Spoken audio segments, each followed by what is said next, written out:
Hello, ladies and gentlemen. It's your favorite paranormal investigator. Welcome to the show. My name's Tim Sudano. This is Paranormal Insight. And on today's show, we were supposed to have a guest, but unfortunately, they had to postpone. That's okay. I've been kind of wanting to do this show for a while, but I wasn't sure where I was going to fit it in. And it has to deal with, and I'm going to have a little bit of fun. Not really. Trying to piece this together because my window's all goofy. But I want to share this image with you. There it is. You may recall this image. I brought it up in a show about a year ago called The Finer Points of Alien Abduction. And this was based on an experience I had in the dream state. So what I wanted to share with you, first we're going to take another look at that portion of that show where I talk about the dream and what Joe Montaldo, the guest on that show, had to say about it. P.S. If I do say so myself, The Finer Points of Alien Abduction is a 3-part series, and it is well worth a look. I think so. I've re-aired it a few times. Unfortunately, I may have overplayed it, but going back to this for a very specific reason, you'll see why in just a little bit. I am having all kinds of trouble with my window here, so let's see if I can toy with that a little bit. Having zero luck. Okay, we're just going to play the clip. This is from episode 34. And well, we don't need two of me, so let me, Nope. Okay. Wow, I lost all the little visuals here. This is fun. It's not fun, but, it could be. Let's see here. Yeah. New. There's a bunch of little drop-down buttons that just aren't happening right now. And it's a little perplexing. So, let me do this. There we go, and you can watch this segment. Here we go. So, my dream goes like this. I'm with my scary team.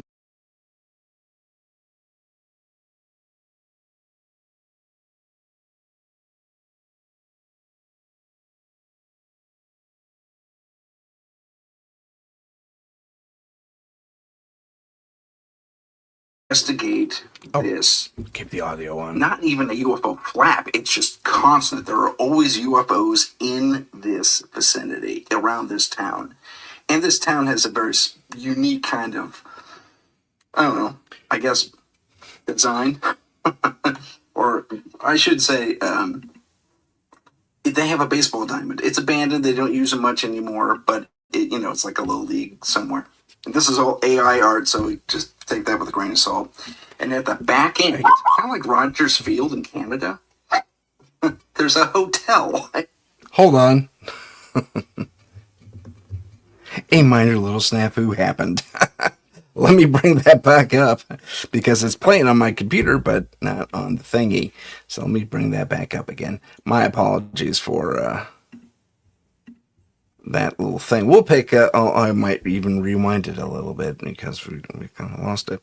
But as I was this is again the episode 34. Here it is. I'll back it up just a hair if I can.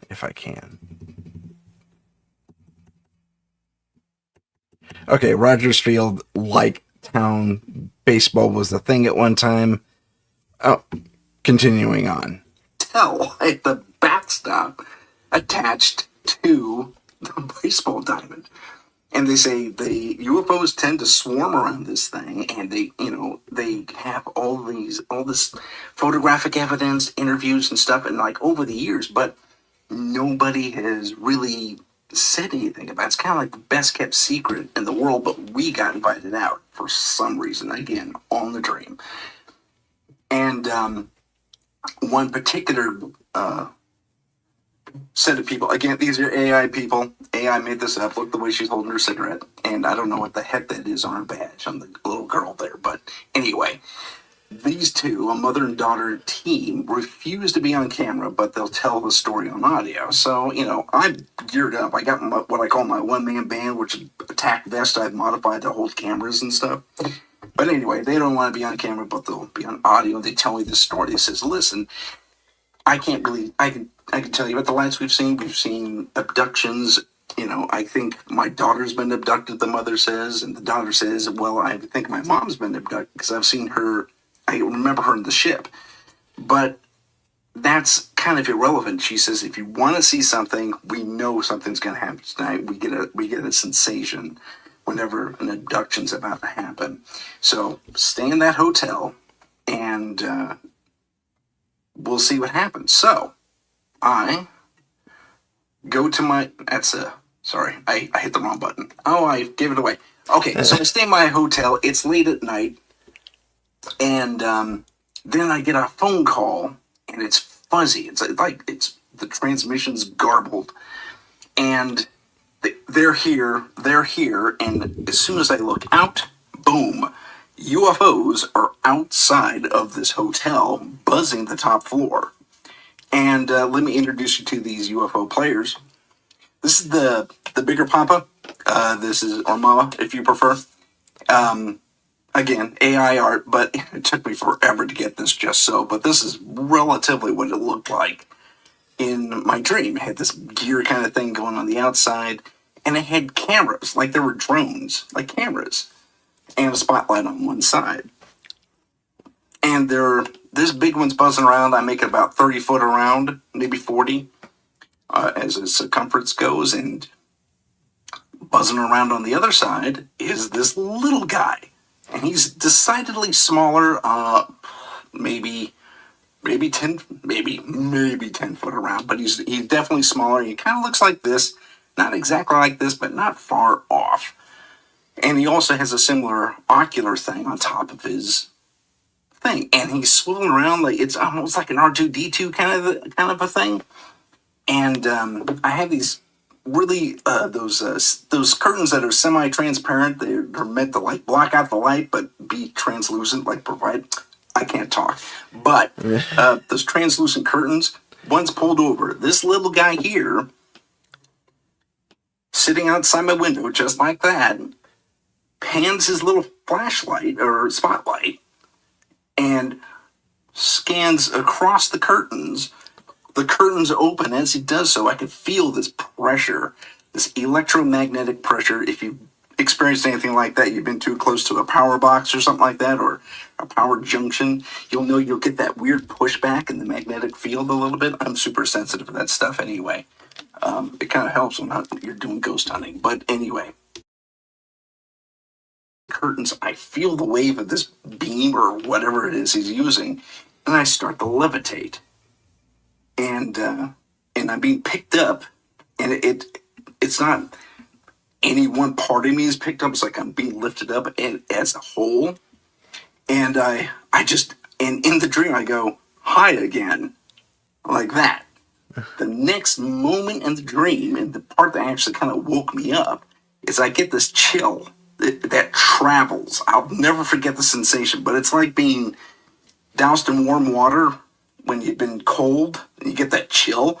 But it went from the top of my head all the way to the bottom of my feet, literally, except I'm lying down. I'm prone, and that's when I wake up. And that is my dream. Have you heard anything like that before? And have you seen craft that resemble these guys before? I guess that's my big question for you. And then we'll get into the larger issue. Let me turn the mic on so you can actually hear me. Sure. I've actually had a lot of dreams along those lines. I wouldn't say exactly, but along those lines. So what's funny about that is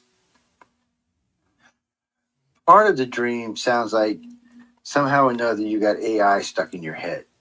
Part of the dream could be alien, but the problem is a lot of the descriptions you give of the craft sound like AI.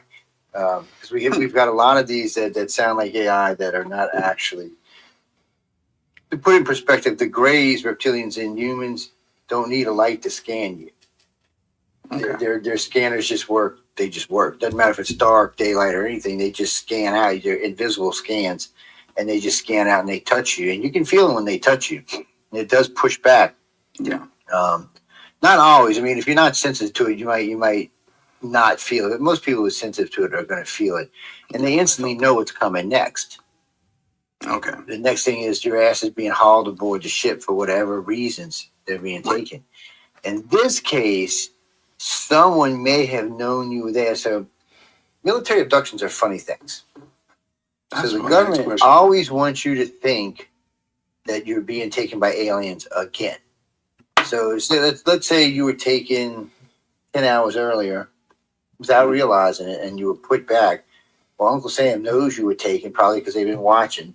So they pull you back in later on, but they can't just go as the government, because you're going to know they're the government.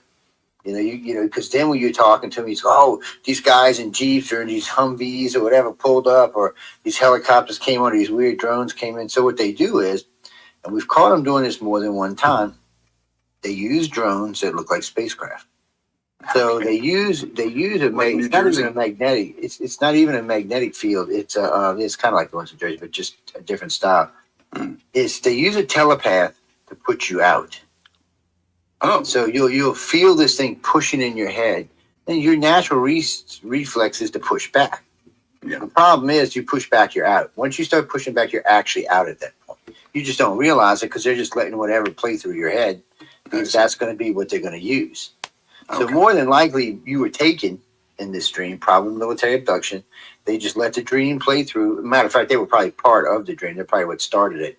Mm-hmm. And then they let it play through. But what that means is, Tim, somewhere earlier, ET got your ass. They don't take you if ET hasn't gotten you. They're not interested in everyday citizens, because there's no real information they can glean from an everyday citizen. Gotcha. But somebody who's been taken, especially somebody who's been taken that has a pretty good memory that they lock, even it's hard to explain this to people, but even though you don't remember, you actually really do. It's still in your head. Yeah. It's still a memory in your head. You may not be able to pull it up at the moment, but they can. Because what they do is they use a cross between sodium pentothal, sodium amythol, and what they call a passive telepathic scan. So they can pretty much do whatever they want in their head. Once they give you those two drugs and bring the telepath in, whatever they feel like putting in there, they can now put in there. And that, ladies and gentlemen, is where I will pause this video. At least for now. Whoops, there we go. Hit the right button, Tim. You'll show up. So, that's the original airing. And what he said was, I potentially was an actual abductee, and then the military came in and kind of took over some of that stuff. So, interesting. I found that super interesting. But what really caught me more than anything was, oh, I hit the wrong button again. Let me remove this guy. And yeah, hold on. Where is it? Are we having fun with technology? There he is. Is this ship specifically? A big hello to Heidi for watching. Who's watching? For those of you just joining us, I just reviewed the section of episode 34. If you want to go and rewatch it, it's part 1 of the Finer Points of Abduction series. Earlier on, excuse me. I should have muted myself, but I didn't. But this craft here, and I will do that so we can have a real conversation here, is something that always stuck in my head. It was kind of weird. I mean, I've seen pictures of this way early on in UFO magazine. If you remember UFO magazine, I kind of grew up on that. I was obsessed with this stuff when I was much, much younger. And a big hello to Heidi in the chat. She's back. She showed up in this episode too, but in 34. But yeah, if you want to review it, episode 34, great little series. There are 3 parts to that. And we go into the finer points of alien abduction, the title of that series. But when he told me that, it was, oh, that's very interesting. I've always wanted to be one of those people. And now, apparently, at least according to Joe, yeah, That's very possible. So I'm actually looking at going to visit Joe and get put under at one point, sometime this year, hopefully. Maybe not in the summer. He lives down south and it gets sticky hot down there. I've been there before, but I mean, we'll see. And Heidi is going on. She said she's also had realistic, vivid UFO dreams. Yeah, I get that.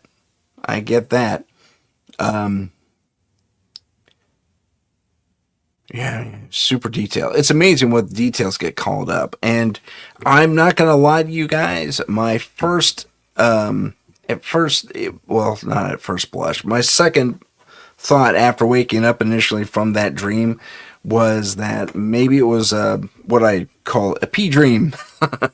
Your dreams get weird and just incoherent and all that stuff. But the thing about this, you have, and eventually there's a lot of water involved in your dream. Pea dream. Anyway, there was I'm a super fan of yours too, Heidi. Thank you so much. Sorry, I'm hitting the chat points intermittently here. And thank you again, Heidi, for being here and spreading the word about the show. But there was so was it a pea dream? It was too linear.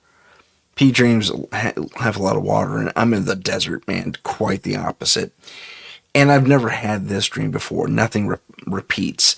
With a pea dream, at least in my case, I get a lot of repetition. It's like, oh, it's it's a recurring dream because your brain and your brain's trying to wake you up so you can go to the bathroom.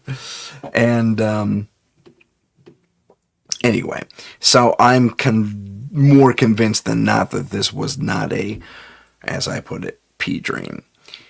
But let's get to the ship.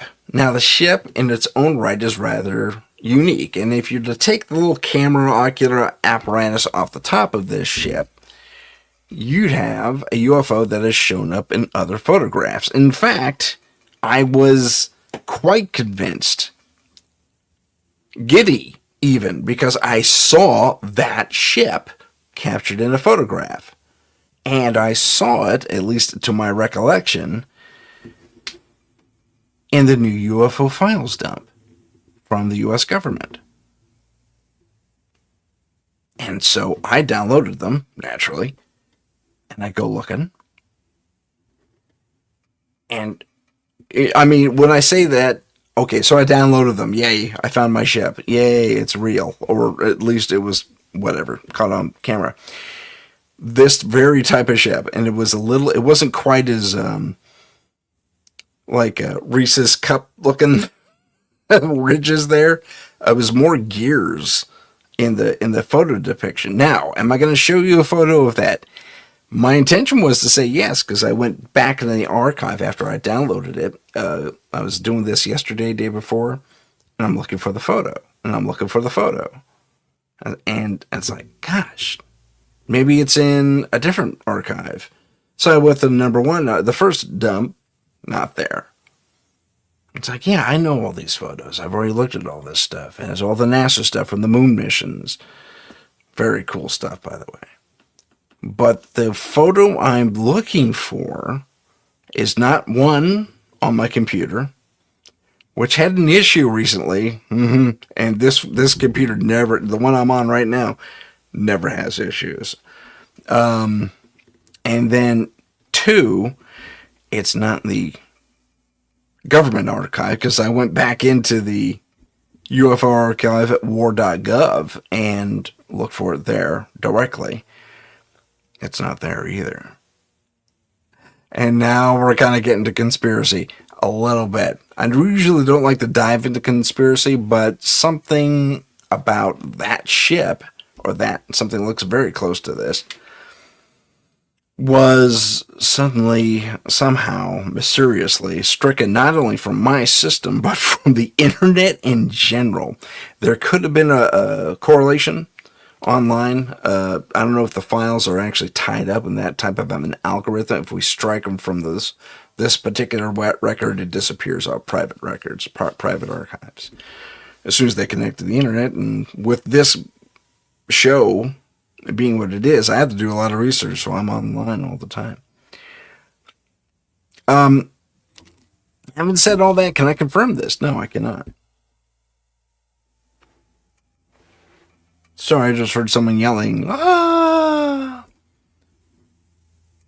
I think it's a TV show playing in the other room. Oh, just also construction. It's probably that. But I digress. Sorry, it was a little distracting, a little worrisome at first.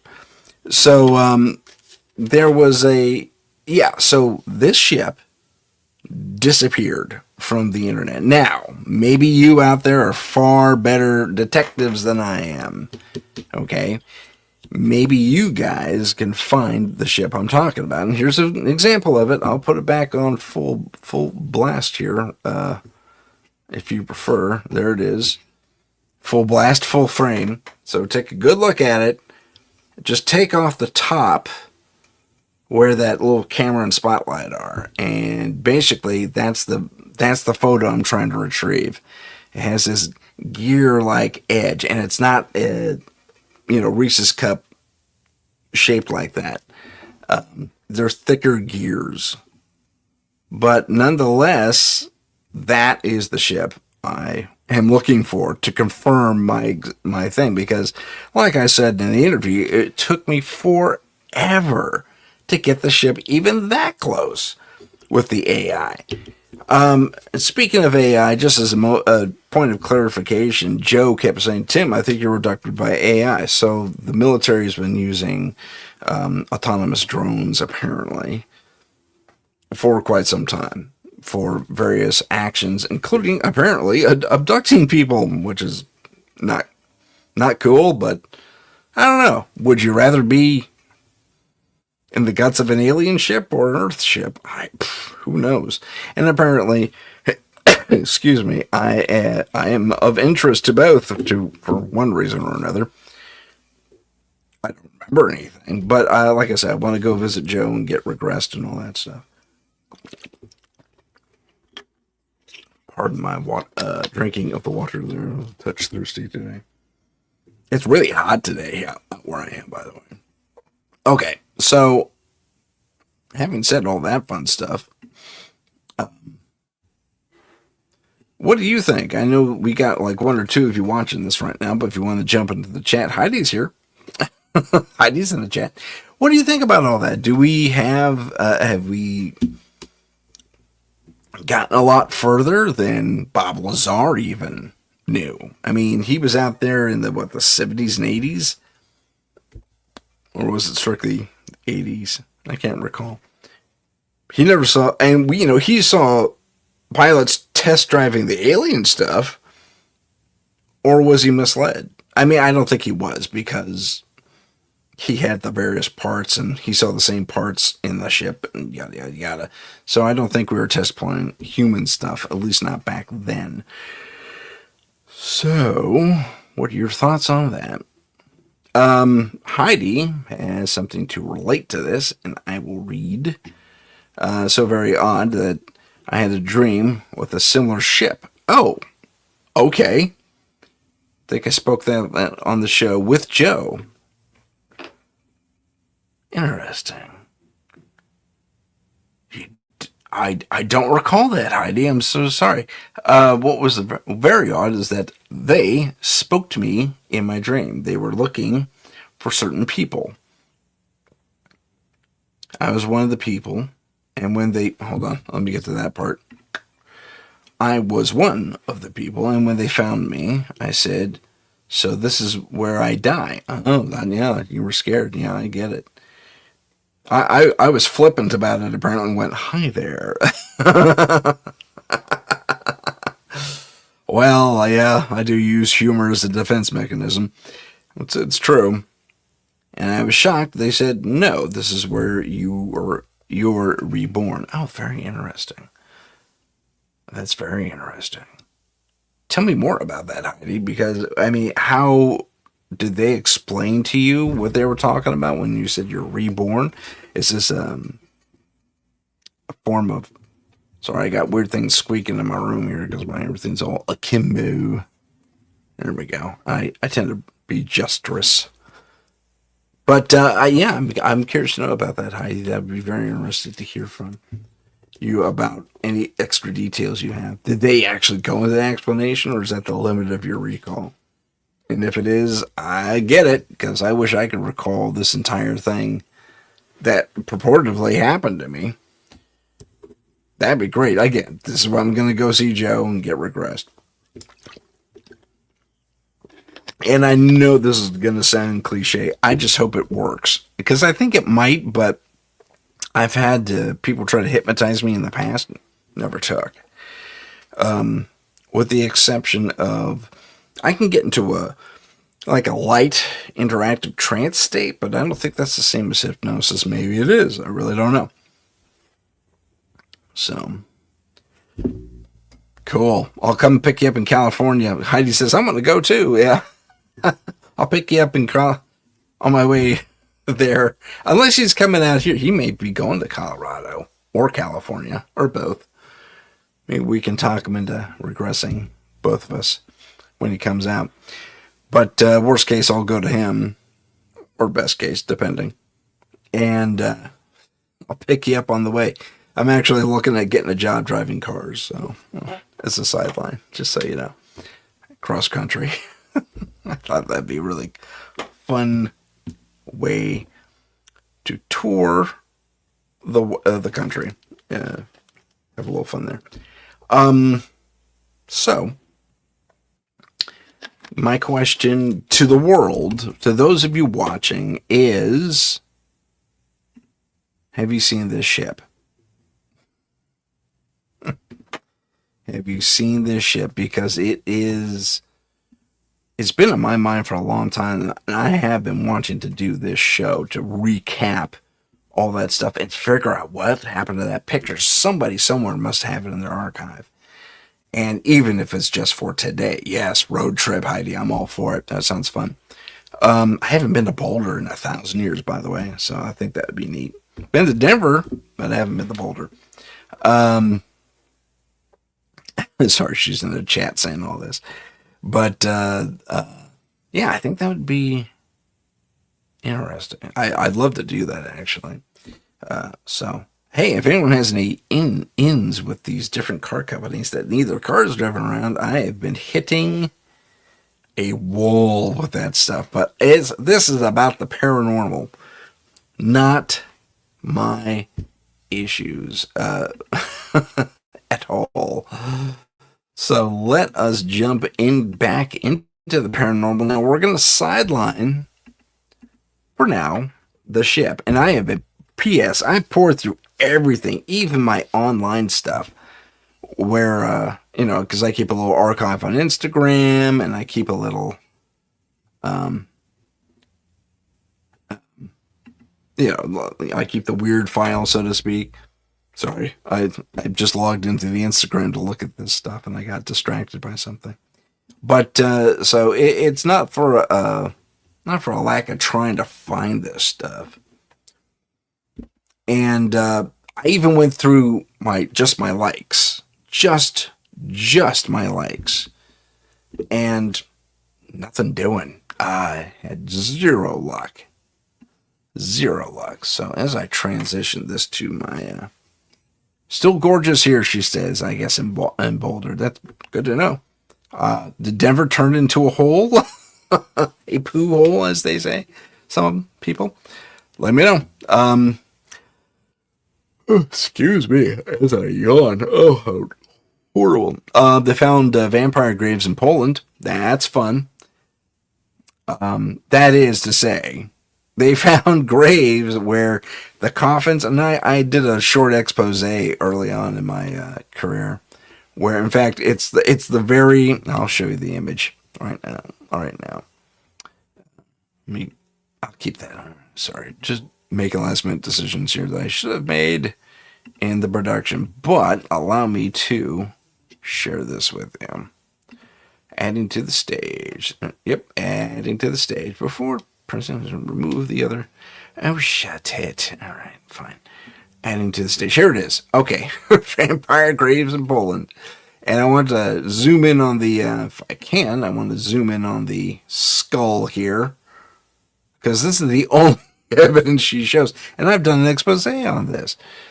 There was a rigged, oh shoot, it goes black every time I go over it. But there, if you look across at that brown thing going across, that is a sickle. So that when the corpse wakes up, they decapitate themselves because they were so afraid of vampires. Yeah. P.S. This poor individual, I think a female, if I'm judging the development of the bone structures correctly. Oh, darn it, Tim. Had some teeth issues there. Interesting, that poor thing. But I see no canines and stuff like that. So she must have, she looks kind of young by the look of it. This may be the same girl as the photo I showed at a different angle. So if this is the same person, that's a little girl. Yeah. Yikes indeed, Heidi. Yikes indeed. She says yikes in the chat. That is, yeah, that's a little bit of overkill there from my perspective. It's like, let's see, she's a vampire. Okay, potential vampire even. And they found hundreds of these in a forgotten cemetery somewhere in Poland. They were excavating for one reason or another. And they found apparently hundreds of these. Whether they all had the sickle, I couldn't tell you. Because, sorry, I think someone has their phone or radio on outside. But anyway, I got my window open for my AC. Just to keep it cooler in here, too. But, yeah, I think this may be the same girl. But, yeah, a sickle. I'm back to life. Once you sit up. And there were other versions, because some people were just completely wrapped in iron chains. Some people were, they had leather straps that eroded over time across the head, across the neck, and across the chest. And I think maybe the feet and legs as well. Feet and legs. Yeah, feet. Around the ankles and then the upper legs. And I think the hands were bound to the back of the thing too. So there are various versions of this. I just found that fascinating. So let's see what else we got going on. Flying humanoid. No, that's just more AI slop, and I don't want to bug you with all that. Excuse me. Riverside Bridge Monster. You know, there's all, whoops, I just yanked the earbud out of my ear. But, I don't know, there's a lot of goofy stuff happening. I wanted to focus a little more on UFOs. There we go. This is interesting. Let's take a look at this one. We'll go back to that one here in a second. So, let's see here. Now met with a Grays to abduct a very small number of persons that in exchange for advanced technology from the aliens, and we would be periodically given a list of those persons abducted. We got something less than the technology we bargained for. It found that the abductions exceeded by 1,000,000-fold what we had naively agreed to. And when we first became aware of this, we protested to the little gray being that we held in the captivity at the YY-2 facility in Los Alamos.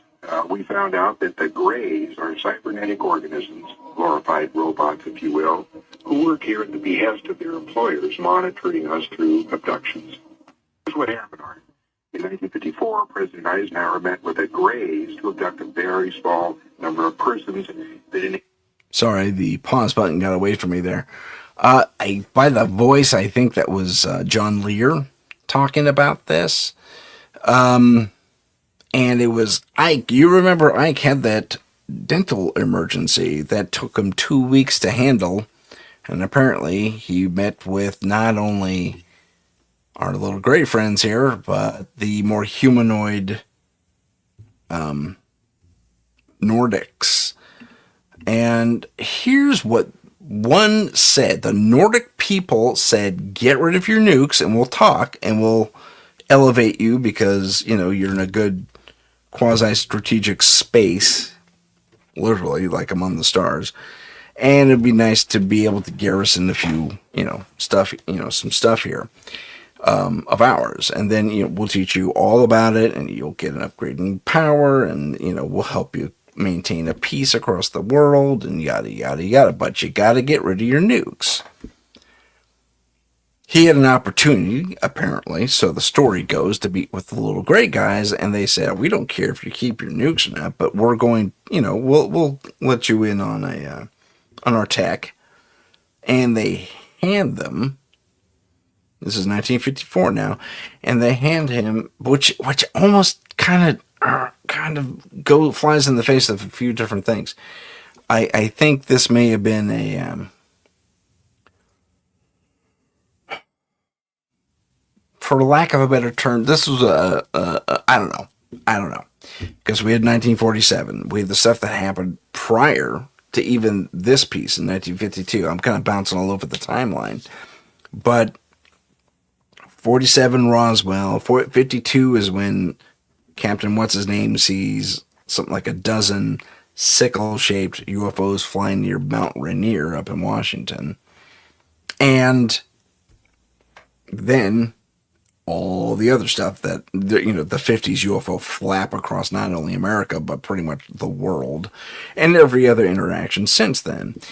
Apparently, since, and I get it from a strategic standpoint, I do, I'm former military myself, and I get it. He says, I'm not giving up weapons, especially when you seem to be afraid of them, to the Nordics. He didn't say that, but in so many words from what I understand, but that is to say, probably because the Greys can fly over our bases and shut our stuff down like that. Whether the Nordics had that power, I don't know. They just full on made the request. It's like, get rid of your nukes. You see, from a tactical thing, that's a big red flag from a military standpoint, and you're talking to a guy who was a frontline commander in World War II, Eisenhower. So I'm going to say I get what he did. Did he make the right call? I don't know. My instinct says he ultimately didn't, but I get why he didn't, because the other ones let us keep our nukes. Excuse me as I yawn. Sorry, rough night. It was a rough night, but that's no excuse. I shouldn't yawn on the air, and I apologize. But you're talking about a 4-star frontline general who became president. He understood the inner workings of the military and the industrial complex. He warned us against it at the end of his presidential tenure. And, yeah. So, yeah, I get why he did it. Was it the right choice? Probably. I don't know. On the one hand, you got the Nordics who kind of look like us. It's going to be easier for them to interact with humanity and vice versa. And so if they land and they on the White House lawn, and they make a ceremony of it, and it's like, we're here to bring you peace and prosperity and advancement and yada, yada, yada. Nice first contact move and all that. But they disarm us. Likely because they have better stuff. Although, if you flip the coin on that and you think about the other side of what that is, and this is, maybe they didn't have a defense against a nuclear arsenal. I mean, we've seen that video. In fact, if I can find it, I will. Of the missile over somewhere like over Turkey, somewhere in the Mediterranean, where a Hellfire missile comes in and nicks a UFO or UAP or whatever it is you want to call it. And it may wobble and it corrects eventually. If I can find the footage, I'll bring it up.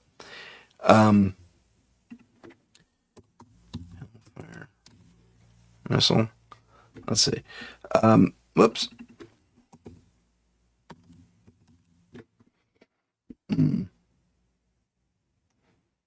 That's it. Nope, that's not it.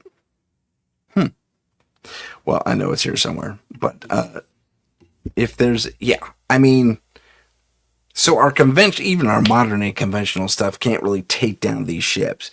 Perhaps when it came to the Nordics, that wasn't the case, even 50 years ago or 60 years ago. Oh gosh, 54. This is 20. No, almost 80 years ago. Okay. No, 70 years ago. Anyway, a little over 70 years ago, give or take. My math is not very good. I'm sure I'm wrong about that. But, yeah, if you,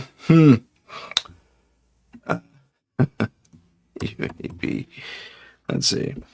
Trying to find that, there it is. That it? That's not it. Sorry. I guess I should have prepared that earlier. I should put things in a special folder just for. That's what I should do from now on. I promise that's what I'll do. But again, sorry, I've been rambling on this. So I get Eisenhower's dilemma there, and I know why he did what he did. Was it for ultimate benefit? Maybe, maybe not. If the Nordics were true to their word and that was the caveat, was to lose the nukes, who's to say they're not part of a larger galactic federation, if you want to call it that? Sherry's here. What's happening? It's okay. I'm a little sleepy today, so don't worry about it. You're going to catch up pretty quick. But welcome to the chat. It's good to see you. So, okay. So again, Nordics say, get rid of your nukes. Greys say, keep them. Are they two different factions in the galaxy? One, or actually both, warned the president against the other group. So, from a strategic standpoint, I understand his decision to keep the nukes and all that fun stuff, especially given the potential dangers. So, yeah, let's X out of that one. And let's talk more fun UFO stuff. I think we talked about this guy. I think we talked about that. Okay. Now, this kind of relates, but this is George Knapp's interpretation on the whole interdimensional alien hypothesis. Let me call that up. Okay. Let me call that up, and I'll get it up here. Nope. Is that it? Can you see it? You can see it. Okay, fantastic. Let me zoom in a little. Let me... that might be a little too much. There we go. Here we go. Not just visitors from other planets coming here, that it is part of something much bigger, much more wondrous, much more mysterious, and a lot harder for us to get our heads around. I don't think we would disintegrate with the general idea that aliens are coming here to visit us because they've been gumming a long time. They haven't blown us up yet. So what's the threat? However, what if the ultimate disclosure is not that simple? What if they are describing something else entirely? By the way, the aliens are here. They're not really from other planets. They are actually interdimensional beings. They live here among us all the time, separated by a thin psychic membrane of some sort. They can see everything you do. They can read your mind. They can interact with our lives at any time, come and go as they please, at will. You can't see them. You can't know it. How do you like that? You talk about people freaking out. That would have you freaking out. An intriguing interpretation.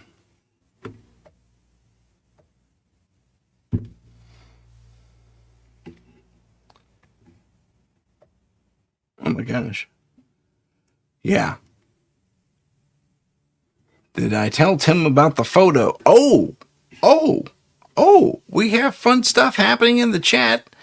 I guess we'll find out about that in a moment. Let me finish on this point with George Knapp there. A man I consider given his investigation and association, and he's a great investigative reporter, and his work with Jeremy Corbell, and the contacts they've made, not only separately but together, teaming up. Yeah. How about that? So alien number 7 could be standing right over my shoulder right now. You can't tell. That would be interesting. Yes, the interdimensional alien actually makes a little more sense to one degree or another. Does that mean we don't have, aliens on our plane? Or does this mean that the aliens are able to slip into that phase behind the so-called veil and be just so slightly out of phase with us that we can't perceive them? But they can come in and out. This also sounds like, if you want to get religious, actually sounds like the jinn from the Quran. We talked about that with Sammer. Eons ago. It was a while back. So that's very interesting. We have these beings that apparently have mechanical craft. Some say they're biologically indistinguishable from a life form, except for they're made of metal. Well, some have suggested perhaps there's a biological living metal. Not the first time we've explored that, especially in our fictions. I cite, among other things, Moya from Farscape, and there was an episode of Doctor Who in the David Tennant days. They explored metallic, physiological beings as well. Biometallurgical, I guess is the word. But, yeah, interesting stuff. So, are there interdimensional aliens? It would surprise me if there were, and Heidi has sent me that. I get to look at a picture. Yay! Or a video. Is this a video? Sorry, I'm going to review it real quick. I don't think I have things to do. Oh, fun. Huh. Look at that. That's pretty cool. I'll share this right now. So this is from Heidi. Is it a cat? Yeah, it's a cat way up in the sky. Sorry, my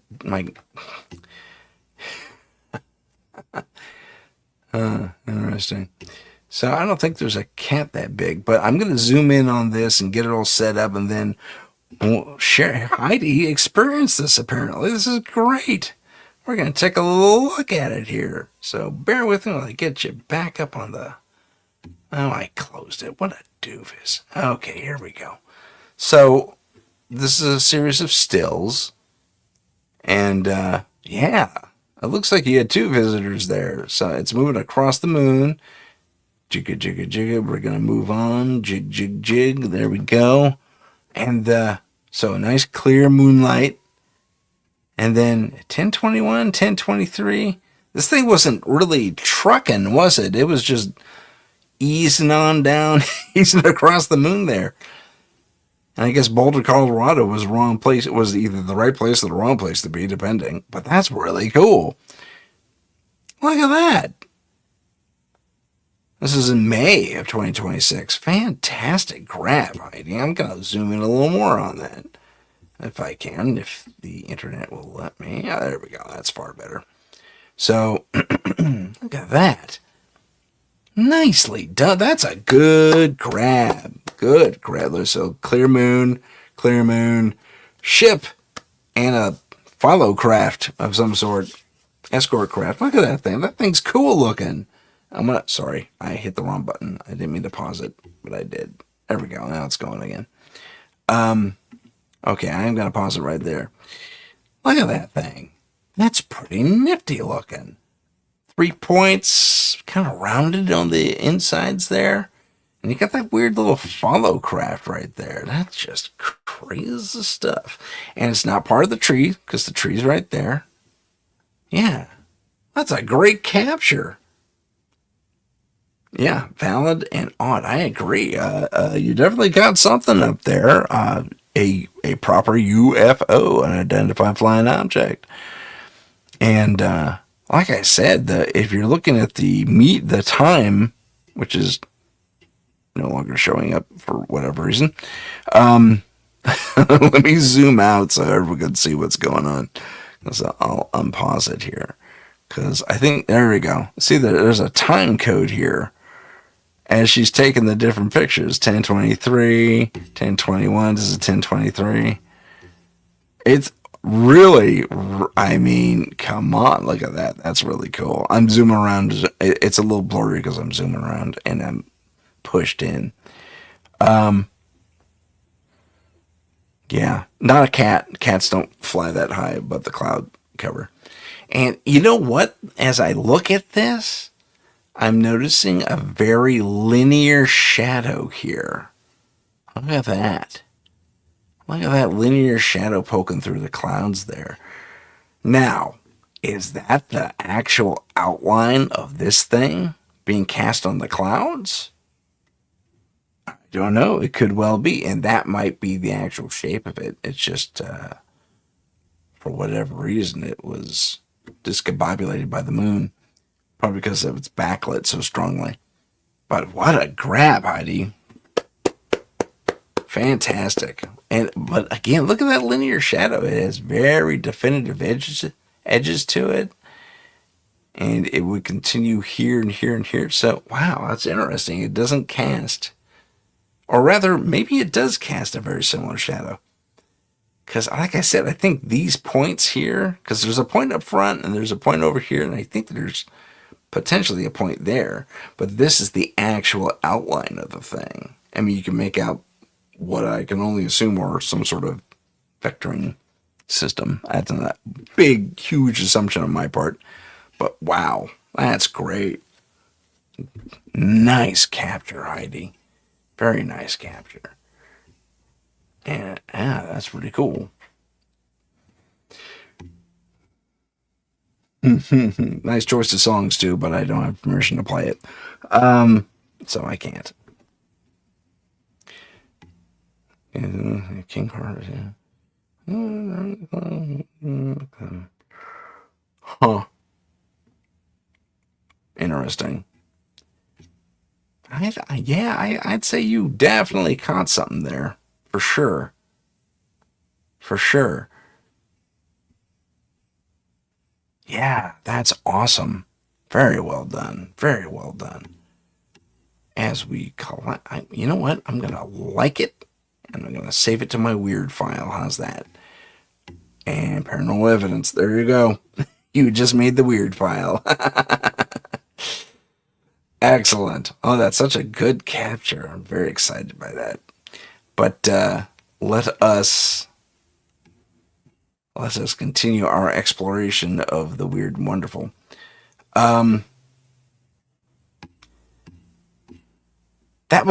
This one's kind of weird, and I put it here because it made me think of something else, but we're talking about UFOs right now, alien hybrids and disposing. Yeah, this was faked. Yeah. Okay, I do want to talk about this. It's not quite alien related, but does have an interesting kind of a story, and I'm going to keep it muted because these guys are just horrible. But I want you to watch this. Watch this guy. They got a photo of it here too. But look at that is a 10-foot wall. If that's a normal garage that sits at 10 foot, that's a 10-foot wall. Basically perpendicular, basically. Maybe a little shorter, but come on. Look at that thing. You're not a weirdo, Heidi. It's my weird file. It's my nickname for the paranormal stuff. I guess it's strange and weird and unusual and often lacks proper explanation, so the weird file. But I want you to take a look at how tall this person is. If that's 9.5 feet and that's 10, the garage here, I mean, no, go back. Oh my goodness. Tim's having all kinds of problems with technology. Let me go here while I fix that, because I don't want to get overexposed or anything. Oh, there it is. Okay, I came back. But yeah, I mean, come on. Put it back up there. Whoops, at the stage. There it is. Okay, so as I was saying, this character, creature, and the shadow here, correct. Again, that's a 10-foot tall thing. Most garages are. Some come in at 9.6. I'm going to call that 10. I'm going to call this wall over here 9.6. Or very, very close anyway. And this person's easily a head and a half above that, and that's about, I call that about 2 foot as I look at it. A very tall person. Let's continue with the walking, because I think we have it walking. There we go. Oh, no, it's just still. Okay, so we're going to go back and look at this again. We're going to watch this thing walk out. I'm creeping around. No one can see me. I will say, shoot. Okay, there we go. Look at that. Now, one thing I want you to notice about it, while the shadow lines up, one thing that, yeah, there's another version of it there. Yeah, I don't know what they're trying to show us with the shadow there, because there's no person, but, I mean, the shadow's in motion, but it's weird. Okay, there we go. I want to see this thing walking again. I want to take a look at, I may debunk this already, because it looks like he has pants on at first, and then he has a skirt. Yeah. Now, it could be a long coat-like thing, but it seems pants. So you see the gap in the legs there, and it keeps walking. Yeah, keeps walking, and then skirt. Kids, okay, creepy as this is, I may have debunked this already, but I'm going to call that piece of AI really good, too. That's really good. Or it's shifting. Or it could be floating like one of these interdimensional things, and you just don't know, right? I just don't know anymore. But that was one of my favorites. Let me see. Let me close that again. And as I do, I zoomed in. I meant to go to me. Hi there. Yes, very skinny legs, very oddly proportioned, and the skirt of the coat turns into a full-on skirt. And there's no movement to wrap it around and all that fun stuff. So I'm going to say this is potentially AI, or this being was somehow shifting between realities and wasn't quite in our realm. That's kind of a wild potentiality, but I see it as, for lack of, valid enough, I guess. Let's see. I just lost all my buttons. Tell you what, it's about that time anyway, so we're going to take a little, okay, they're all gone. Good times. Okay, I found them. So we're going to take a little station identification break and do some commercials, and we'll be back in 2 minutes. See you then. This is the United Public Radio Network, 107.7 FM in New Orleans and 105.3 in the Gulf Coast. UPRN talkradio.com. Esoteric programming at its finest. Long ago in the ancient world, the Trebus Omnes Lux, later known as the Tridents, were celebrated heroes, defenders of humanity against unspeakable monsters. Today, they continue that sacred duty in secret, hunting the dark evils that lurk just beyond the shadows. They are the Trident of Light,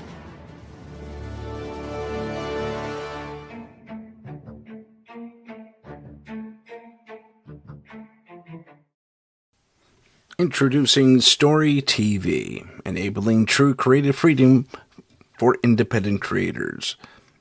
Search an ever-growing library of fantastic festival winners, including Blaney Tucker's Ghost and the Monster Hunters of the TOL.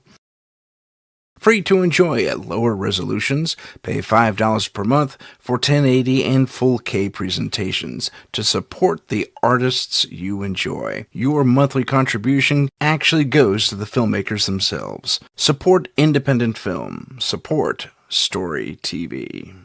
Check out our Patreon. Get deeper behind-the-scenes insights. Also, tips into being a better paranormal investigator and other fascinating content.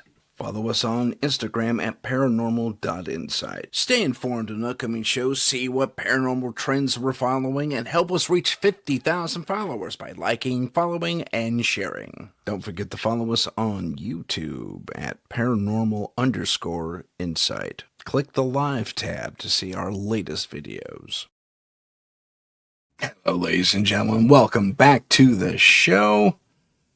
As I hit buttons, my screen differential goes. I don't know. It's kind of weird. But we have a new comment here, and I can't seem to get to it. Oh, I have a great radio. Why? Thank you. I appreciate that. I have a great radio voice. Heidi tells me. I appreciate that. Great deal. I actually did radio for a little bit.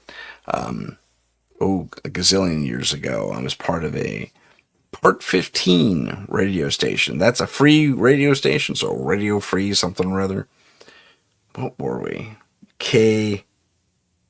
Not KTLA, that's something else. It wasn't KTLA. But we are on some weird, teeny tiny little, really obscure, it's like 103.7 FM. We had like a 5-mile broadcast radius. It was really a local station. But it was fun. I got to play music all the time, and yeah, that was a blast. I did enjoy that a great deal. Let's see. So where's that disappearing to? Because I want buttons. Darn it. Oh, I had it. Okay, I'll just stay there, and I'll have a teeny tiny little screen to play with. Good times. Well, let's continue to look at some more UFO stuff, because Lord knows there is plenty of it. This guy caught a very interesting thing. And, I don't know, if they were trying to hide themselves, they kind of failed. Let's check it out. Nope. I'm gonna go, we'll do this. There we go. So, let's play it. So this guy zooms in. Look at that. Looks like the bridge of or the saucer section of the Enterprise almost. There's a bird. Oh, see, that's great evidence right there. That's fantastic. So I would call this relatively legit. I mean, look at the bird flying across unobstructed. Look at that. That's great. That's fantastic. So this is probably legit to a degree. I mean, I'm seeing very few artifacts. We got this weird, perfect, hazy cover. Someone forgot to turn on their cloaking device, apparently, which is kind of funny. I wish I could call up the video where we see guys running around on top of the ship trying to fix it. It's pretty funny. But seriously, it does kind of look like the saucer section of the Enterprise, like a hyper lit up version of it. But yeah. It's intriguing. Let me pause it about right there, because there's some some architecture back here. Hopefully you can see that. I can't see my big screen, but hopefully you can see. So there's some architecture here, and there's definitely the bridge of this thing. Yeah, that's kind of interesting. Okay, let's zoom out and look at something else fun in the UFO world. Clearest evidence yet. Okay, let's see this. My guess is you're supposed to be looking at this in a horizontal fashion, like in this up and down version here. That's not bad. I mean, that's not bad. It looks like a bit of a almost modern device. I mean, just the way it's moving, the way it's constructed. It looks like someone stripped down the shell of an existing craft and just kind of, let's see. Get my little logo out of there. Yeah, that's pretty clean. And I'm trying to see if that shifts or not. Because it seems to have an off. The top of it seems to be like off kilter, off center from the bottom, which I find very interesting. Again, you're supposed to be looking at it's like this, but it should be horizontal. So, yeah, it's very interesting.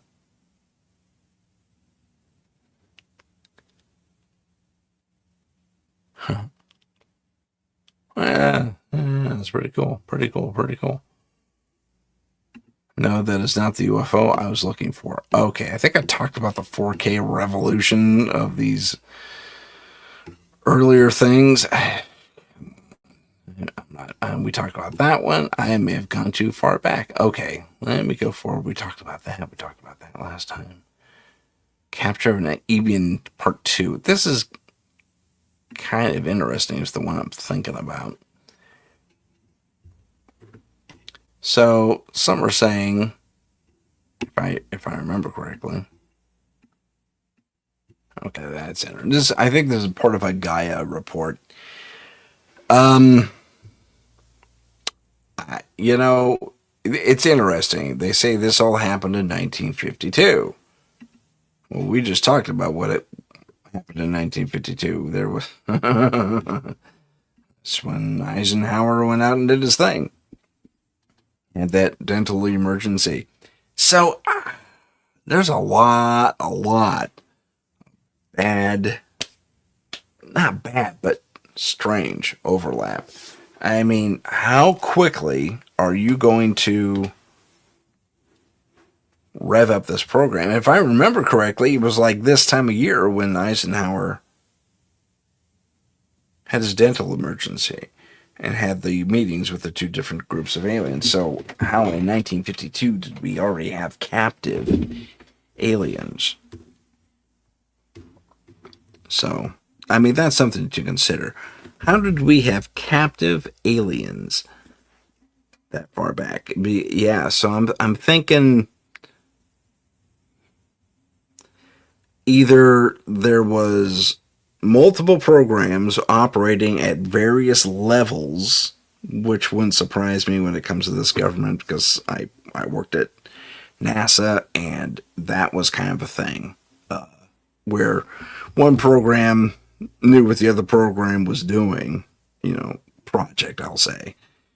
And they said, well, we got to beat them at this, because if we beat them at this, then we can ask this of them. And it was kind of a weird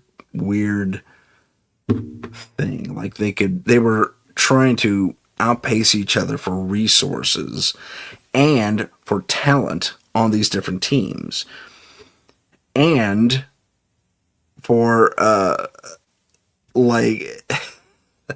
funding to a degree. Although the funding was nearly, I wouldn't say limitless, because that wasn't the case, but it wasn't that hard to come by back then. The oversight committees just were not as diligent back then as they are now. I mean, they were diligent, don't get me wrong. If you spent it on Hawaiian vacations for your entire team, okay, yeah, then you're gonna answer to someone. Forgive my leaning. I just kind of cocked my foot up there and I did it. There we go. But getting back to, so something tells me there were various levels of operation, operating at various levels of this, that, and the other thing. On one hand, the left hand didn't know what the right hand was doing, so to speak, or vice versa. Oh, pardon my yawn. So, yeah, that's an interesting piece, and it raised a lot of questions. So, while some people were dealing with the so-called Ebens, which is just, unimaginative extra-biological entity. I forget what the N stands for. But, yeah. That was kind of crazy. I do want to bring one thing up, and it's a little long, but it might be a fascinating look and even give us potentially. Actually, it doesn't give any potential to an all in one answer, but there's this guy who talks about this book called The Eighth Tower. And, and the subtitle is On Ultra Terrestrials and the Supernatural. And the supposition here is, with this book, and I'll share the screen.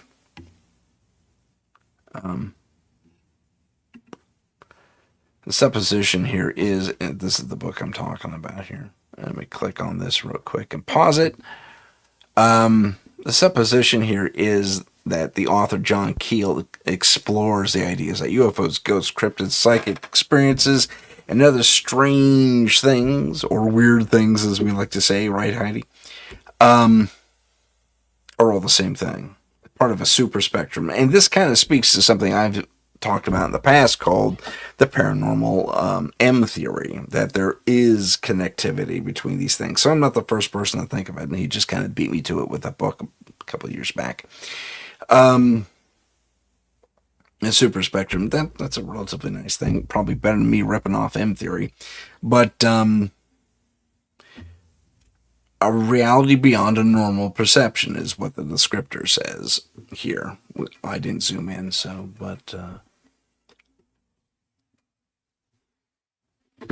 I'm so sorry. Well, talking yawn, as I like to call it, cannot. Sorry, just not used to talking this much. Typically, I only do it once a week. Other than that, I typically just shut up. Believe it or not. One of the most influential and thought-provoking books in the paranormal studies. Well, that's interesting. He makes that statement, and I'll zoom in on that part right now. One of the most influential, thought-provoking books in paranormal studies, because I have never heard of this book, and that's my bag, man. I mean, that's where I live, So, anyway, if you want to check it out for yourself, yeah. You can. I don't think it's worth a watch, to be honest. Not at this point, but it's still a fascinating look. This guy doesn't go into the details. He just touts the book, just so as you know.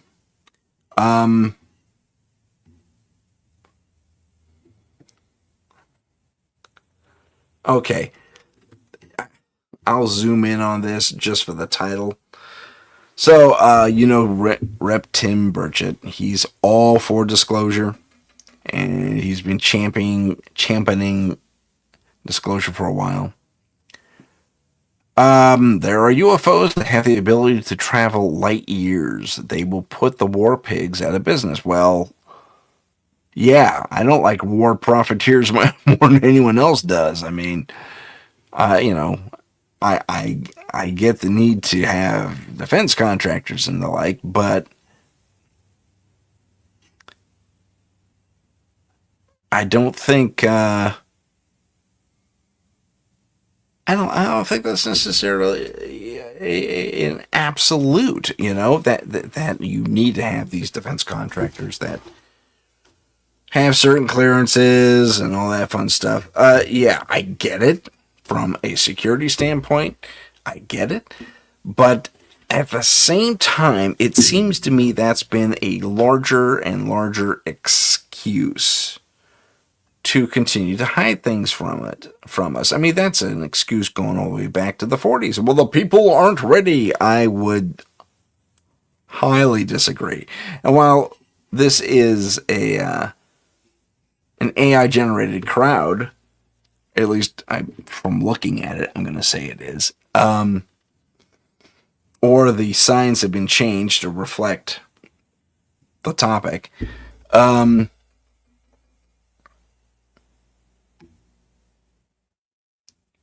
still would say that is with creative whatever it is notwithstanding, there's another one, Eisenhower. We'll watch that next.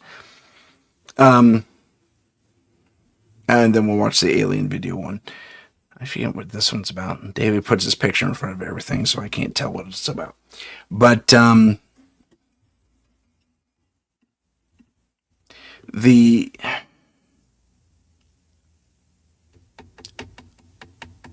having FTL travel, I think we have it already. I think we've had it for a few decades now, believe it or not. Because certainly since I've been at NASA, I know we had at least something in the order of an operational theory on how it all works. And I think they were putting a ship together to test it back in the 90s. Whether that came to pass or not, it's a different story. I think it probably did, though, because, I mean, FTL travel, I mean, just for a resources issue alone, I mean, I'd perfect that. That'd be great. Sublight drives going all the way out to even our own local asteroid belt between Mars and Jupiter. Mining series where we saw lights, probably our own mining operations. I wouldn't be surprised by that at all. And honestly, I get the need to want our government to be, and all governments really, all entities in power to be open, to be transparent. But okay, so if they kept the secret from us, all we're really going to do, unless we start really just rampaging as a society and tearing down these walls, tearing down these would-be leaders, or entities that are dealing, I don't think that's ever going to happen, not really. I mean, a mass revolution based on, tell us the truth, would be, I mean, there's bits and pieces where that has happened to a degree, and not only in American history, recent American history, but across the globe. Oh, sorry, it's a siren. I was like, what the heck's that? It sounded foreign for a second. Are they coming for me? I don't know. We'll find out in a minute. But I digress. I think it's a fire truck, and I'm not surprised. It's super hot. There could be something burning somewhere. I just dropped my water cap. And stuff like that. So do we have the right to know? I don't see a reason to keep the secret personally. It's like, we're exploring space travel. I mean, you can't get, even with the recent Artemis missions, I mean, everyone fell in love with NASA again, to a degree. But, and a lot of people say, what the oh, I wish I had that video. I wanted to talk about that too. So you've seen the video, Artemis 1 lifting off, textbook launch, and you see the little escape baskets run away. That's standard procedure, kids. And that's not just, I know that's what NASA said, but you're talking to a guy who loved and wrote reports on the moon missions early in the 60s. Exact same protocol. You send that stuff away so it doesn't come crashing down when the thing lifts off. Because once the rocket gets above the gantry, it's flame. Its thrusters are kicking out a lot of heat and a lot of disruption. And while the cables can stand that kind of friction, the baskets not so much. So when the escape baskets go down the line, P.S. Thank you for the thumbs up. That's awesome. From Dalton, Jesus, thank you. When you see those little escape baskets flying down the line, that's standard procedure. That is not to say, did they really get? Yeah, they really went up. They really did. And they took a picture of Apollo 11, their landing site. Because I've said it in the past. You get a powerful enough telescope and you look at the moon, you can see our stuff all over the place up there. Not all over the place, but you know what I mean. You can see our older stuff up there. Probably some of our newer stuff too, because we're not the only country on the moon anymore. Let's look at more Eisenhower stuff, because That is always fascinating. So let's jump into it. We're going to hear some repeat information, but still. I promise. There we go. Whoops. Eisenhower allegedly organized a meeting with aliens in February of 1954. 54 now. This theory is among one of the most controversial and is often debated. But here's how it goes. On February 20th, 1954, Eisenhower interrupted his golf vacation in Palm Springs, California, to make a secret trip to Edwards Air Force Base to meet two extraterrestrial aliens. As wild as that may sound, the fact of the matter is that the whereabouts of Eisenhower that night are virtually unknown. To make things even more interesting, on the night he allegedly met with the aliens, the Associated Press reported that Eisenhower died of a heart attack in Palm Springs. 2 minutes later, the Associated Press retracted that bulletin and reported that the president was still alive. Eisenhower's spokesman announced to the press that the president had to make an emergency dentist visit because he chipped a tooth while eating a chicken wing at dinner. Researchers suggest that the dentist trip is just a cover story. All these decades later, it is still unknown which story is true. Another widespread theory, supported by Dwight Eisenhower's great-granddaughter, is that Eisenhower made a peace treaty with aliens in 1954 to allow for alien abductions. According to Eisenhower's great-granddaughter, their goal was to analyze our DNA. Could this explain the dramatic increase in UFO sightings and alien abduction stories since 1954? Did you know President... Yeah. So it changed. It was 1952 and now it's 1954. I think 54 is a little more accurate, to be honest with you, because I think someone else was president in 52. Don't quote me on that. My recollection of our presidential lineage is woefully lacking. Hold on, I gotta put this up, Heidi. Your library loans out telescopes. That's the best library in the world. You want to look at the stars? Here, have a telescope. That's amazing. Our library doesn't do that. And we have some tall buildings here, man. I mean, we should have watch parties on some of these corporate roofs. I mean tall. I mean like 20, 30. They're not the tallest buildings in the world. I know New Yorkers are going, that's it. But, that's pretty cool. But again, another Eisenhower clip. We can, and the dentist thing comes up, and we have a year differential. I think 54 sounds about right, though. Okay, I goofed. Let's try that again. There we go. This is John Lear again. And he's going to talk about something very interesting. Now, the clips that are shown here, I cannot validate, verify, what have you. But it would, if true, validate some of the photos and videos, and we've seen this stuff before. But I wanted to touch on it because, one, it's kind of our topic today, and two, it's speaking to something else. You thought so too? Oh, yeah. Heidi, that's a really cool thing. I wish ours did that. Anyway, it is still speaking to our thing, and we're going to talk about the aliens again. And we've all heard that weird story. Oh, our genetics are failing. I mean, they used it in Stargate, for crying out loud. When they ran into the Greys, and they called them the Asgard. Yes, they should bring back that Stargate show that they canceled. Full on. Bring it back. Find your way back. Find your way back. As I poorly sing that, excuse me. But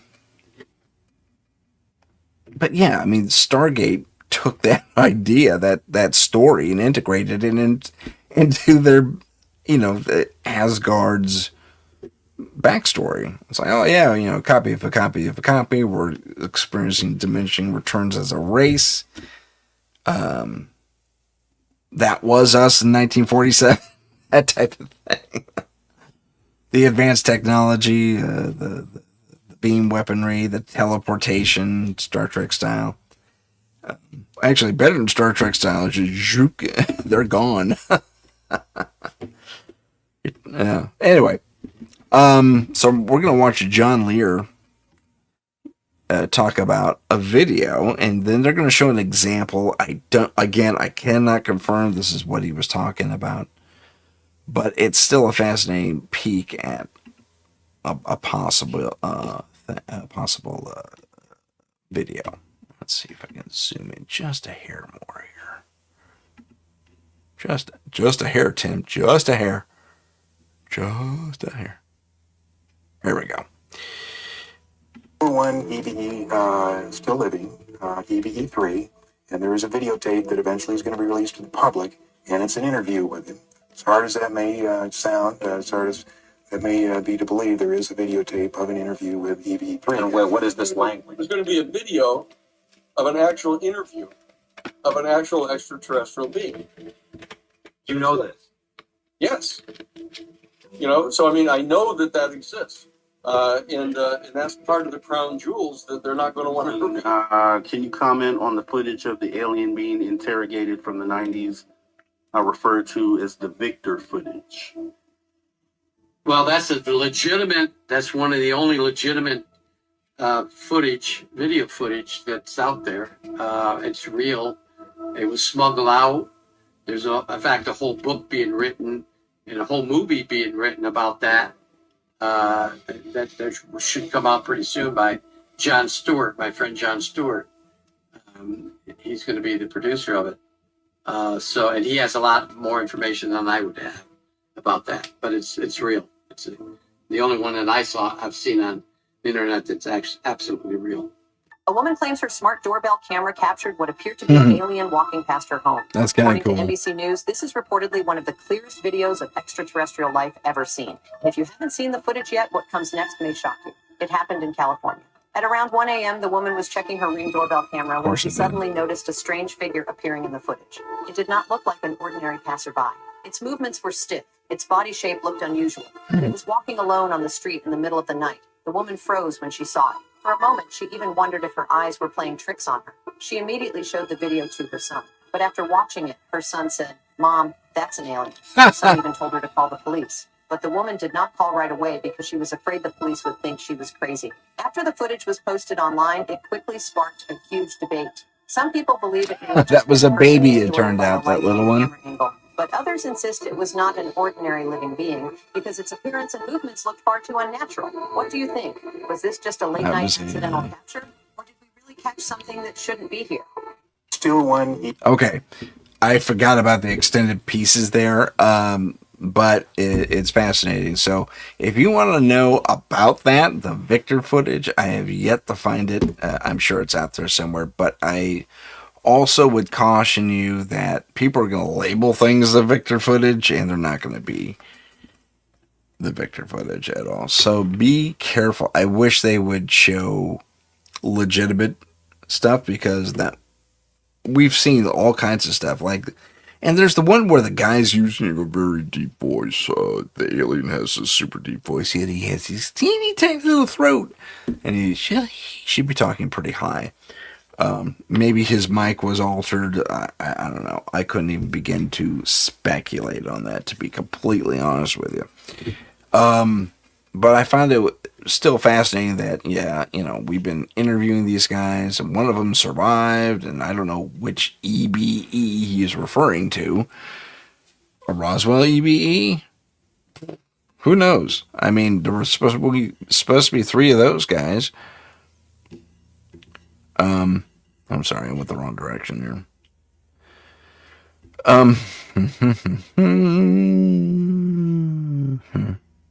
Heidi, look at you grabbing that. That's just so much fun.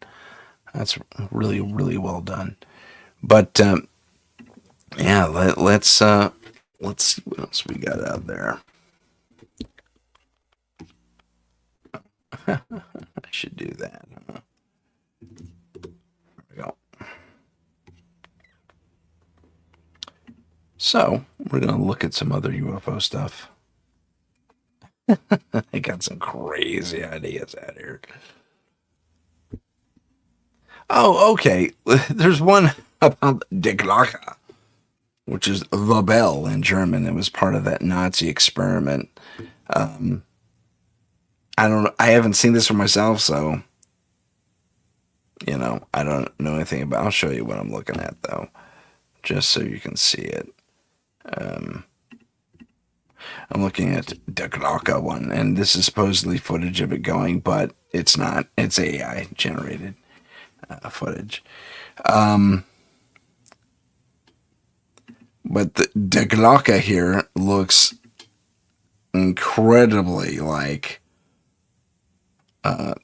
is it the Kecksburg Acorn or something like that? It's the same ship, basically. I don't know if it had a big Nazi symbol on it when it crashed, but same shape.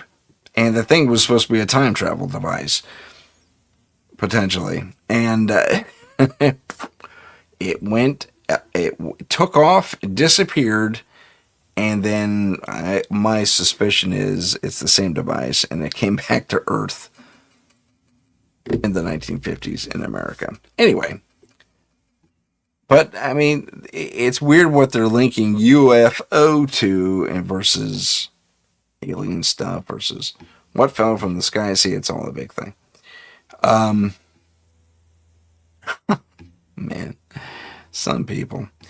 Linda Moulton Howe, what a champ. She's done a lot of strange things. I'm so sorry for what's coming. Wow, that's. You see UFO. Okay. One thing I do want to look at real quick because this came up. I'll take a look at this. This looks like AI to me, but I can't verify that. So apparently, there are four or five alien races that have been confirmed through UFO files. The dump. The Greys we know about, the Nordics we know about, the reptilians we know about, and there's insectoids, and the fifth one are these guys called plasmoids. Believe it or not, living entities made of energy that do this weird shape-shifting thing. Not shape-shifting, but I mean, their energy output is bizarre. And surprisingly geometric and what's that called? What's that called? There's one called the it's kind of in the shape of Buddha, but then you scoot in, it's I'm drawing up. Oh, that's horrible. But that one's kind of interesting. So there's supposed to be 5 races, including an energy being type race called a plasmoid. At least that's the initial take on it. I mean, honestly, who knows? Some have speculated that this entire thing from the UFO dump going all the way back to Roswell has been like the longest psyop in the world. I mean, interesting. Why? Psyop to what end? I mean, I can only guess. I mean, if we're going to attack, wrong term. I have an album. Look at you. Look at you, Heidi. I'm going to share that with people. I have an album I've been collecting. Different types, tidbits of species of aliens. Okay. Wow, better than I am, man. I just have somewhere in this my would-be library of evidence. I don't mean online, on my computer. I have the messiest desktop in the world. If you saw it, you would cry. Where this, it's just a chart, the old UFO chart. There's like maybe a dozen or maybe 20. I can't remember which. it's not. It's about 20, give or take, and there's different squares and what they look like, and there's a funny little, there are those line drawings that a draftsman make. So interesting stuff there. This is cool. I think I've seen this before, but I want you to not get too excited, kids, because it's they're gonna freak out. I'm just gonna do this because this is obviously a light in the sky. That is to say, it's being projected. Probably not directly below, otherwise you'd see it. Actually, I think it is coming from off center here. So take a look at this. This is an effect called a goo-boo, and you can distinctly see the shaft of light, kind of hereish. Yeah, you'll see in a sec. It looks legit. It looks like it's behind the clouds, but honestly, that's just light physics, because it's doing the exact same thing. It's going center to Y, center to the Y, and they're just moving the circle around and stuff. So, not a UFO. That's just light technology interacting with our very dense atmosphere. And also, said light is also capturing the clouds. Some parts of it disappear. So this is not what you think it is at all. This could also very easily be CG and or AI. So, and look how stable that camera is. I don't know that video phones are that stable.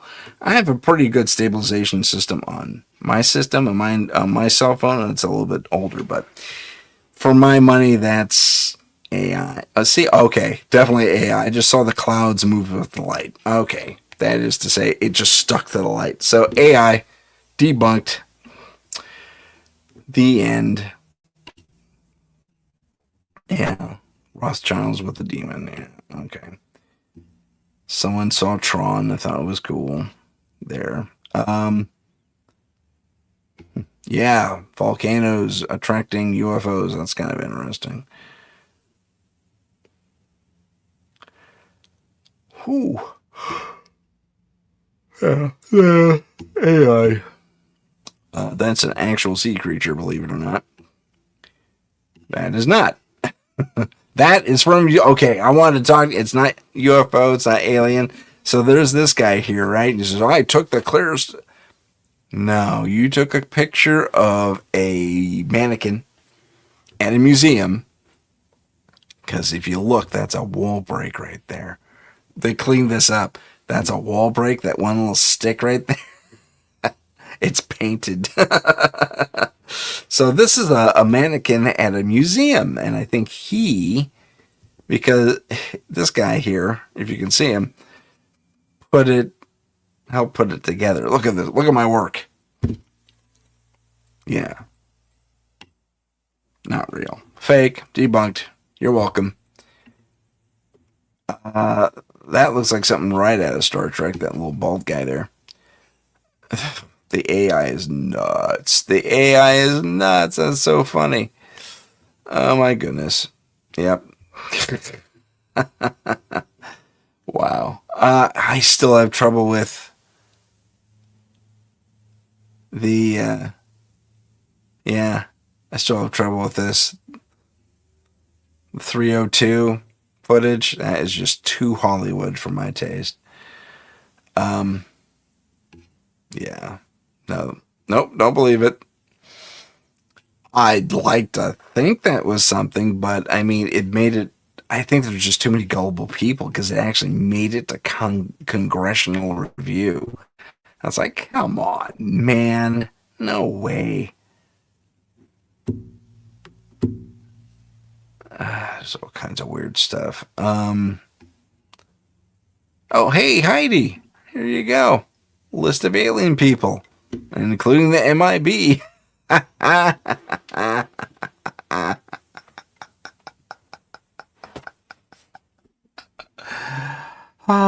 Too funny. Too funny. The MIB one made me laugh. I can't read half these words except to look at the larger things. Yeah, hybrids, okay. Iguanoids instead of reptilians, they have to be iguanoids. Dwarfs, yeah, we've seen them before too. Greys, we know what they look like. A different kind of gray that wears uniforms. The Janosians? I don't know. Lyrans, they look like cats. That's fun. The who came up with the names, though? Okay. Corinthians look a little bit like the Greys, but different. The Yasonians have that pointy head that we've seen in Egyptian stuff. The Nordics, wow, that's a really bad rendition. They actually look like, well, Nordics. It's hilarious. The Nagas are reptilian type. Moon eyes. You know, come on. Mantis, the insectoids, sure. The Pleiadians. That's interesting about the Pleiadians. I'm going to zoom in on that because I've heard like 8 different things about Pleiadians. That's what we call them anyway, because they're supposedly from the Pleiadian star system, star cluster. I've heard yes, they're humanoid. I've heard yes, they're closer to these guys, the Yasonians. But they're definitely humanoid or even Nordics. And I also heard the Nordics are from the Pleiadians. So, I don't know. Mothman. I think Mothmen potentially are alternate dimensional entities. If there's one creature, cryptid, whatever it is you want to call it, that is from an alternate dimension, almost definitively, I'm going to say it's the Mothman. For sure. The Personians, okay, which have a kind of a near android kind of a thing, like metallic android style, classic reptilians, and the Syrians, which are supposedly ascended beings of some sort. Maybe those plasmoid guys we saw, I don't know. Yeah. But the Mothman, for sure, if there's an interdimensional being, it's them. It's them, I think. And I think it's quasi-natural to them. I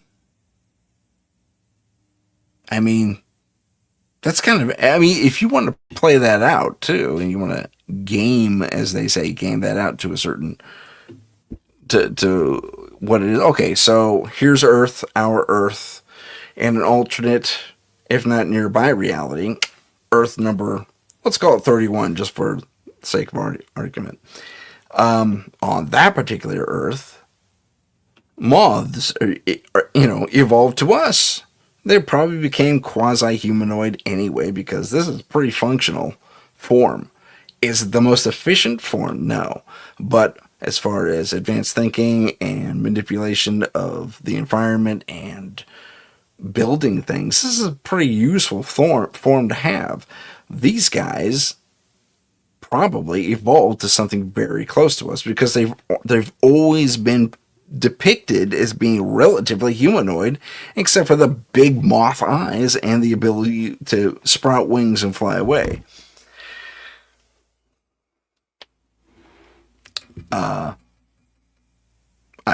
That's my take anyway.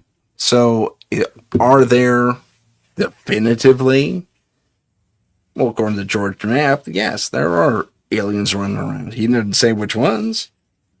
I'd like for him to have said which ones are interdimensional. I'm convinced, though. My conviction lies that Mothmen are definitely of the interdimensional type. And if you have a plasmoid energy creature, probably them too, to a degree. There are some that have suggested that, and it's usually the diamond-shaped craft that we see, like in the Rendlesham Forest example, as an example, rather, these diamond-shaped craft, the Army Rangemaster saw something similar. I call them time kites because they seem to pop up at different eras and different places around the world.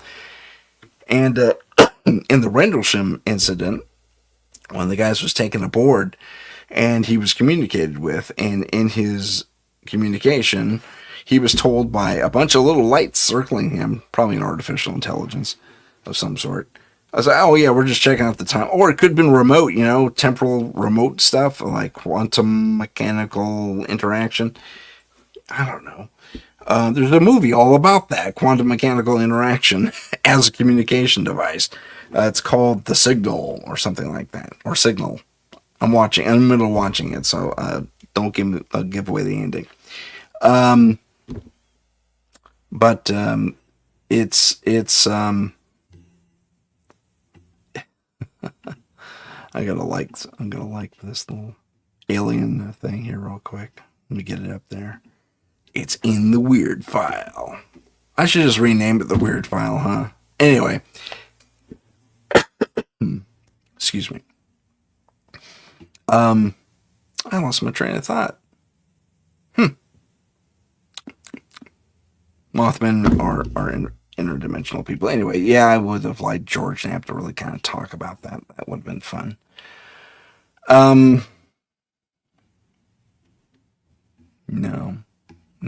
Yeah, right. Sorry, some of this is just so obvious, man. It's like, are you even trying? If you're going to try, I guess as a creator, I'm a little okay. I do want to get your opinions on this. A big blank thing didn't pop up. Oh, there it is. Okay. So this is a tiny little municipal airport out in the middle of nowhere, Nevada. And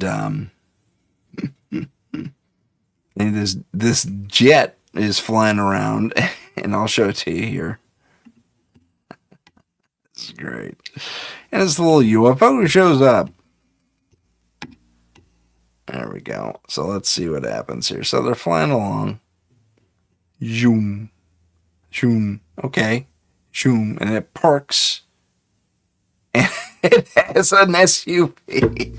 Obviously fake. You could just tell by it. Yeah. Someone's just having fun there. I didn't see the car part of it ever. I've only seen the still when it's just sitting there like that. That's pretty funny.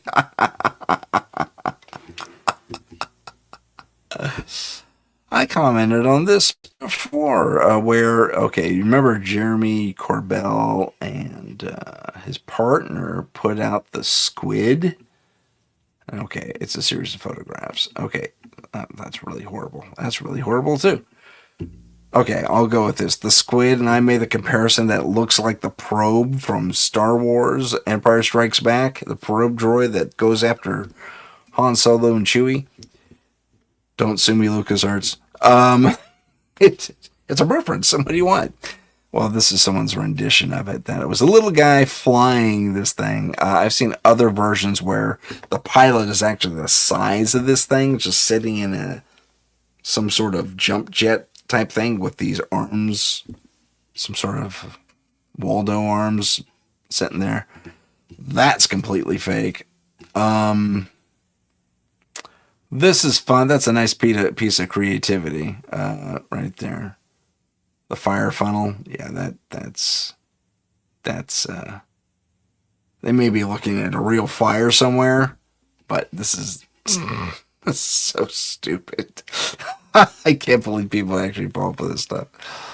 Yeah. No, that's fake too. Gosh, it's so horrible.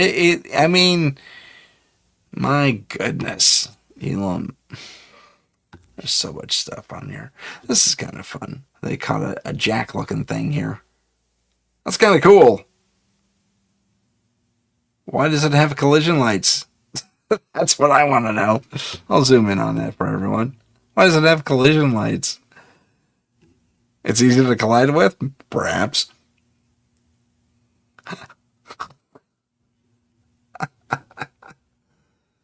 Oh, man. No. I'm going to say possibly. Who knows? I don't know anything about advanced alien mechanical whatevers. that's entirely possible, but I'm gonna go out on a limb. I'm gonna say, given that it's out and did it move? Does it move at one point? Let's take a look at the spacing here. Yeah, it does. It moves. Oh, that's interesting. But I'll also point something else out. This is totally sci-fi. This is complete BS. Because this angle here does not match this angle here. It's a cool graphic, but no, that's fake too. The running guy on the moon, totally fake. Nah, not all aliens look alike. No kidding. This is pretty cool. That's not bad, because then we have it's a UFO. Could well be. I mean, we had that, they're near an Air Force base too. I'd be curious to see. Hold on, let's see if it tracks with that blob here. I think it might be a streak on the window. We had that before. I can't confirm that one, but my guess is no. This is hilarious. Zap. Come on. If that's legit, I mean, no way. This is pretty fun. A tumbling balloon of some sort. AI generated, I think. Because it changes its perspective there. Yeah, it's AI generated. Oh, this is the one I was thinking of. The squid that Jeremy Corbell. This is someone's rendition of what it actually looks like. It looks like a person or a creature of some sort navigating this thing. No. This is actually pretty cool.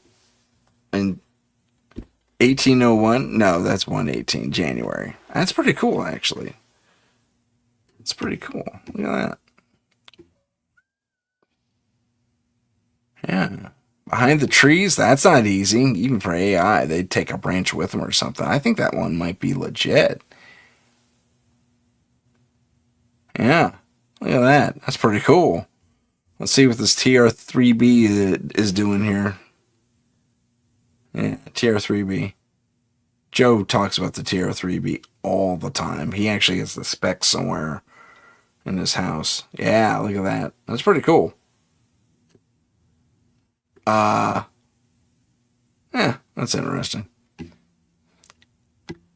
Yeah, a little spider guy. Da da da da da da. That's pretty funny.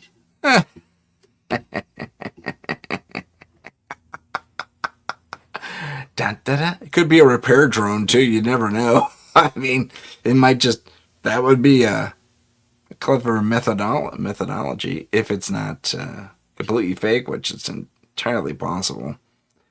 Although you never know. That's pretty unique. I mean,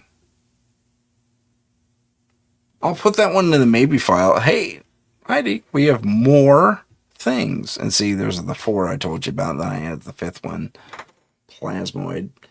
I don't think the insectoids look like that. I think they actually have the mantis people actually keep their claws up like their cousins do here on Earth, and then they let them down. They point. They're kind of like giant hands, but not quite. And one thing they never talk about, the aliens I actually saw, which is Carl, what's his name's, Tall Whites. And gosh, I'm blanking on them again. Let me call them up real quick. Tall Whites. Yeah. Charles Hall. Always get his name wrong. Oh, that's just... All right, let me close that. Move that from the studio and then call it this other one here. There they go. Charles Hall and I have seen these guys. Whoops. See, Charles Hall said what? Tall Whites. I gotta type it in again. There we go. These guys. I promise they're there. There they are at the stage. Yeah, we've seen these guys. They never mention these guys at all. They never mention these guys. So I don't know. So is it a massive psyop and that we don't know what the aliens actually look like? Who knows?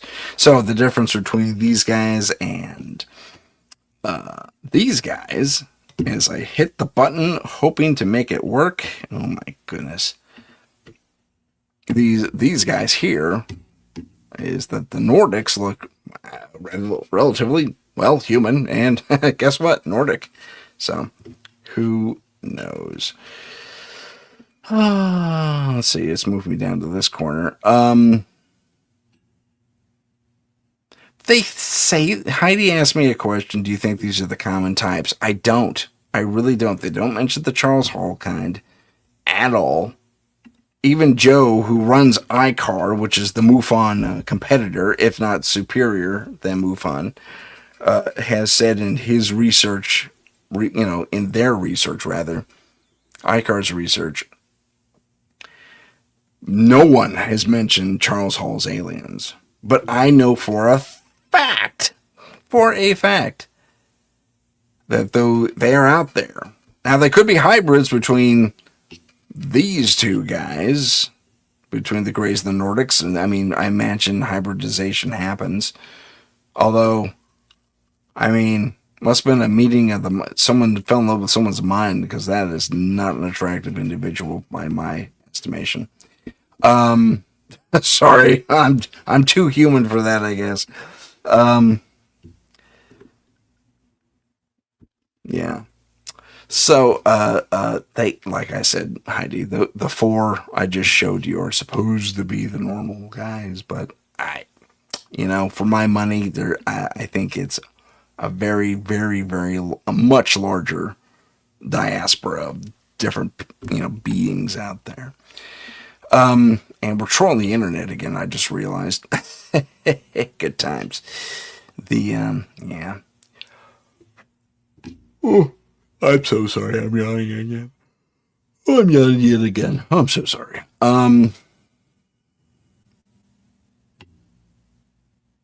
Sorry, I'm getting a little bit of...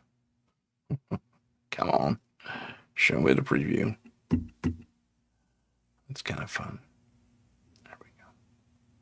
And it's showing the preview. Oh, there it is. Yeah, wow, someone just dropped their phone. Okay, someone keeps dropping their phone. Forget it.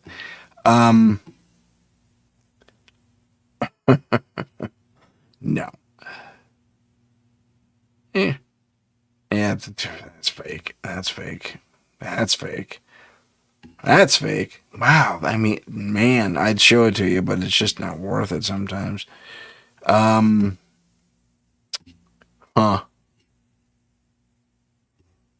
What I'm thinking of.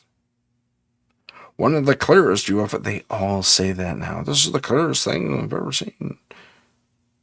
This is kind of interesting and a bit topical. Let me bring that up. Not topical, but quasi-topical.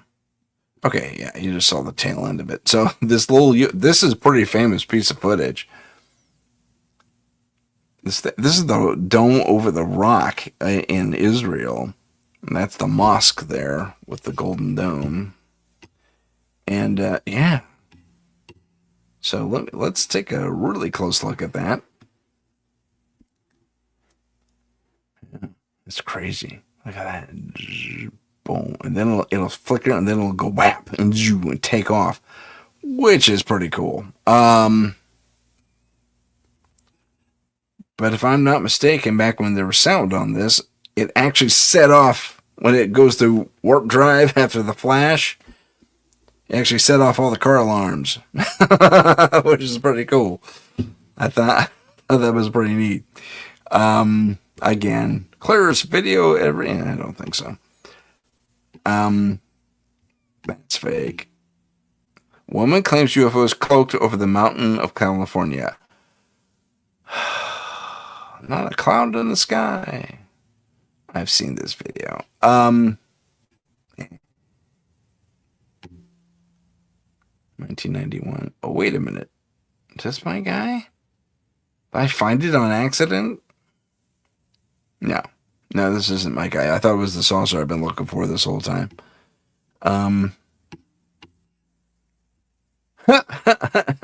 Nordic. Yeah, sure. Oh, he's just a eccentric. Nordic. Come on, dude. Exceptionally tall people aren't that rare in this world. I mean, they're rare, but they're not that rare. Their film's Metapod UFO. I don't know what a Metapod is, so I guess we'll find out together. Okay. Metapod. Okay. And he banked into it. He's chasing it. Okay, that's goofy. Okay. All right. Yeah. Bob Lazar was right all along. Well, we knew that already. I'm not going to waste anyone's time on that. And yes, we are over time. Oh my goodness, ladies and gentlemen. It's time to say goodbye. Past time to say goodbye. I'm turning into Joe Montaldo over here. No offense, Joe. I love you. So, ladies and gentlemen, my name is Tim Sudano. This has been Paranormal Insight, and my apologies for going over. Have a good rest of the week, and we'll see you next time on Paranormal Insight. If you have a paranormal experience that you would like to discuss on the show, please email us at paranormal.insight.podcast@gmail.com. That's paranormal.insight.podcast@gmail.com.